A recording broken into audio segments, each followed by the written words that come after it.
This is Professor Pete Alexander with the Winning at Business and Life podcast, where business leaders share their insights. It is 6 questions in 7 minutes because successful business leaders are busy and rarely have more time to spare.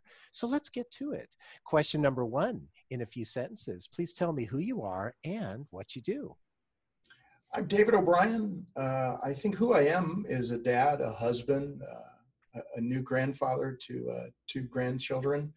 What I do is I am in the training world, but I am all about creating training that enables people to learn and thrive in community, to have some agency over their own development, to be able to achieve their own goals that then connect to their company and allow them to benefit themselves and their family. Well, David, it's great to have you on the show, and congratulations on the new grandchildren. That's very exciting. Yeah. It makes me feel a little old, so I don't let them say grandpa. I make them say papa. But other than that, it's wonderful. Love it. Question number 2. What's the best thing about working in your industry? You know, I've always said to people that I don't have a real job. And I think what I mean by that is that in my world of human development, I spend my day helping people break through barriers that allow them to then achieve more of their own goals, that then allow them to benefit their family. And when that happens often enough, their employers go, holy cow, they're getting better at their job, and this is really good stuff. And I get the joy of seeing that happen for large numbers of people all the time, and then see it through my employees making it happen. So it doesn't feel like work. It's really joyful stuff. Oh, I love it. And I hear the passion in your voice. It's very exciting. Question 3. I have a fictitious book with all the answers for business. What chapter would you think most companies should read? You know, as I think about it, I think the most important chapter really has to be about the concept of how you build culture and values in the organization, right? I watch so many really talented organizations that spend time on business metrics and spreadsheets and strategic plans. And then they occasionally hire somebody to create posters for the wall about values or about commitments and slogans. And they forget that they have to be really intentional about creating a culture that keeps all that going. And I often try and remind leaders that the things they do create that culture that supports the values they wanted.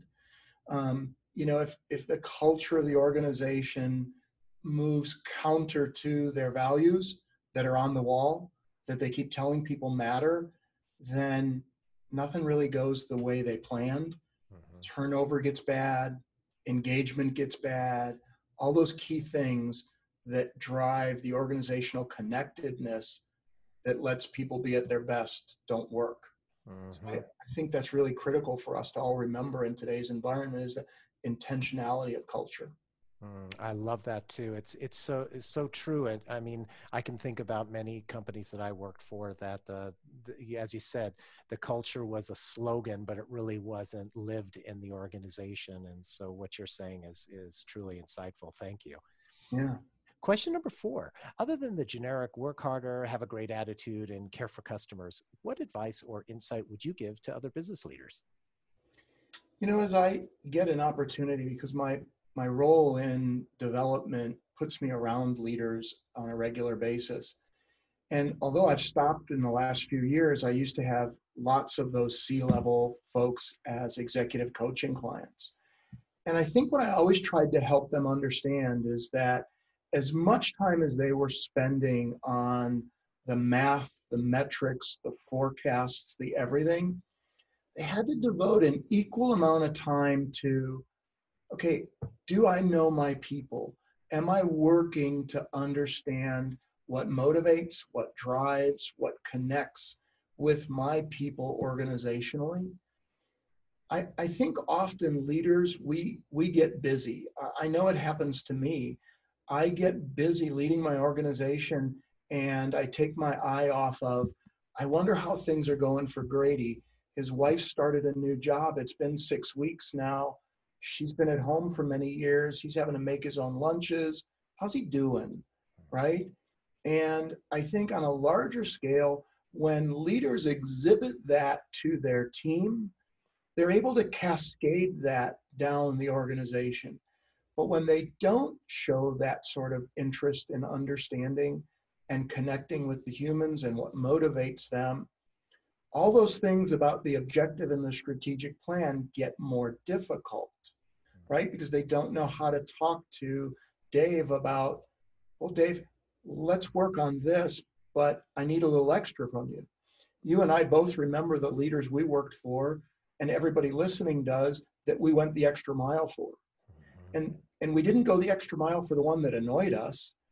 We didn't go the extra mile for the one that said, you know, they know that my son just got married, but they haven't asked a word. So I just try and tell leaders to make intentional efforts, because some leaders are wired more analytically than more people oriented, right? Right. And so it has to be an intentional activity that says, hey, here's how I'm going to connect with my people. Here's how my people are going to know the heart at which I serve the organization as much as they know the brain that's serving the strategy, the execution, and the financial side of the organization. Does that make sense? It does, absolutely. And it's interesting too, because the leaders who are analytical in nature, it doesn't require a huge amount of time to connect with their people, but just showing a little bit of concern, as you said, for something that's going on in their life, that can, you know, do a huge amount to improve the relationship between the manager and the employee. Often they seem to mistake it for, well, I'm not going out to dinner with them. I'm not going to go drink beer with them. And I go, that's not what connection is anyway, right? It's what you just said. It's letting people see that there's a heart to the organizational leadership. Absolutely. I mean, it's so important for both the heart and the mind. It really is, and that's how you connect with the people that you're talking with and the people who work for you. So I really appreciate that insight. It's great. Question number 5: what other business leader like yourself would you like to acknowledge and invite to be on my podcast? You know, since someone nominated me, I've actually taken a little time to think of it. And I've thought of 2 people that I think are uniquely different, but really serve to be great leaders. One is named Ken Herforth, and Ken is the CEO and founder of a company called Ander, which operates in the wellness community to provide some technology around employee wellness and engagement. The other would be a really good friend who originated as a client, who is a guy named Dan Carroll. And Dan is the regional president of Performance Food Service. But what Dan really is that leader that I just described, who knows how to get the best out of the business metrics, because he connects extraordinarily well at the heart level with everybody on his team. I think they'd make great contributions. Wonderful. I'll reach out to both of them. Thank you so much for the referral. And our final question, question number 6, please tell me about your first job. Yeah, my first job, I grew up with a dad who was a car dealer who desperately wanted me to go not work for him and go learn from somebody else hard lessons, right? And so I remember at age 14 getting a job at Maple City Dairy. And this was in a small community outside the Chicago area.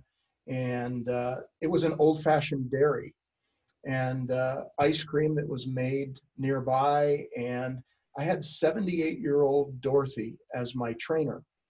And when people would complain, Dorothy would pull me aside and say, the customer needs to be treated with respect.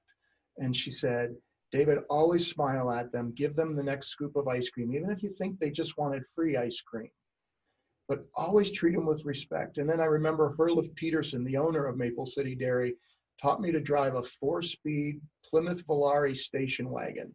And I'd never driven a stick shift before, and I was 15 years old. And he said, don't worry, nobody will find out, and I really need you to deliver this ice cream to it was a nursing home. So It was wonderful years.